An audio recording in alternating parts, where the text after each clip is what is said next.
Beraba tumpoko lasy tumpoko vavy akafaliana indray ary no androrananao ny fandaharana na hoe ny vaovao makasika ny mety ho toetry ny andro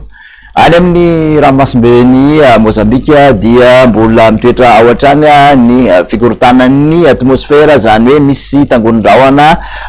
maromaro ato amin'iny canal de Mozambika iny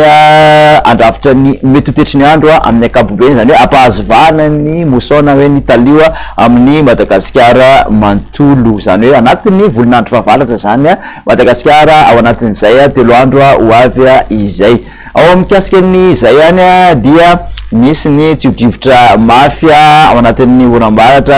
indrindrandrindra amin'iny morotsiraka andefan'ny nosy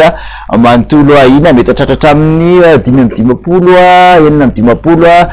kilometatra isan'ora izay rivotra izay tokony hitandrina araka izany fampiasan'ny ranomasina amin'ny morotsiraka ho anelanelan'ny Cap Saint-André ka hatraty amin'iny taolan'aro iny ao anatin'izay telo andro izay. Amin'iny morotsiraka andefan'ny nosy iny ihany dia ubetsaka kokoa ny rotsakorana vokatrizay tangonin-drahona tahantsika ao amin'ny ranomasimben'ny Mozambika izay indrindra moa fa amin'iny manamorona ny morondava sy morombe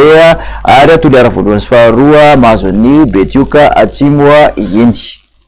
Ujerentsika amin'ny akatsipriany kosa ary raha mikasika ny tetry ny andro ho an'ny rapitso manokana zao raha ny maraina dia ny tapany avaratra manontolo dia anjombo aloha ny andro amin'ny ankapobeny arahana orana malefaka izy eny antsefatsefaneny ho an'ny faritra sasatsasany somary mandraondraona ihany koa ny morotsiraky ny vadivavy fitovinasy atsimatsinanana iny fa dia ifandimbiasan'ny rahona sy masoandro any amin'ny faritra sisa nitolakandro ho an'ny rapitso izay ary dia ahitana orana tarifin-drahona mety arankotroka aloha ny apahatelony avaratry ny nosy manontolo mbola anorana tahak'izay ihany koa amin'iny ny melaka mahazo ny mena be tapany avaratry ny faritra tsy mandrefan'iny ny ilany andrefany sy ny ilana tsinanan'ny faritra ampovoantany mandraondraona mety arana tandrifin-drahona ty amin'ny vadivavy fitovinantsy atsimatsinanana mandraona kosa raha ho an'ny tapany avaratry ny anosy tapany atsimon'ny faritra tsy mandrefana mahazo ny tapany atsimon'ny faritra Iorombea iny. Raha mikasika ny vinan'ny maripana ary raha ho an'izay rapitso izay ihany dia madidididina ny 120 ka hatramin'ny 420 somary nangatsitsika ty amin'iny faritra ampovoantany iny manodidina ny 720 ka hatramin'ny 130 kosa morotsiraka atsinanana ary 30 ny morotsiraka andrefan'ny nosy raha ny mafana indrindra kosa raha ho an'ny rapitso dia any amin'iny faritra avaratry nosy iny mahatratra 730 any Antsoia any. Ny fisotran'izay toetry ny andro zay indray ary raha ho an'ny talata manokana ny tolakandro moa zany tsara marina fa dia ahitana orana amin'ny ankapobeny manerana nosy fa raha ho an'ny maraina kosa indray dia mandraondraona ny ilana andrefan'ny nosy manontolo zay arahana orana malefaka ihany eny antsefatsefaneny ny voamaraina ubetsaka kokoa ny rotsakorana raha ho an'ny morotsiraky ny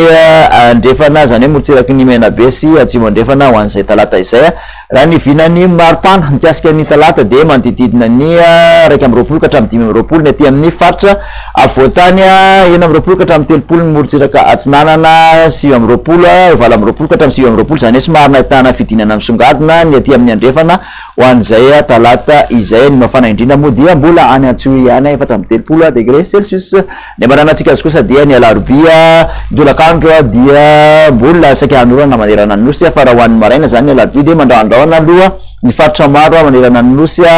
ahitana ora tandrifin-drahona aty amin'iny morotsiraka ny taolany aro iny sy aty amin'ny morotsiraka avaratra andefan'ny nosy ho an'izay maraina izay ny maripana. Raha ho an'ny alarobia kosa indray dia somary nahitana fiakarany raha ho an'ny ampovoantany manodidina ny 420 ka hatramin'ny 720 toraka izany koa morotsiraka atsinanana 420 ka hatramin'ny 130 ary manodidina 30 ny morotsiraka andrefan'ny nosy mbola mafana indrindra hatrany any amin'iny Antsoia iny mahatratra hatramin'izay 430 degré Celsius izay. Dia makasitraka anao indray ary nanaraka izay hatramin'ny farany manasanao hatrany ho amin'ny manaraka veloma tompoko.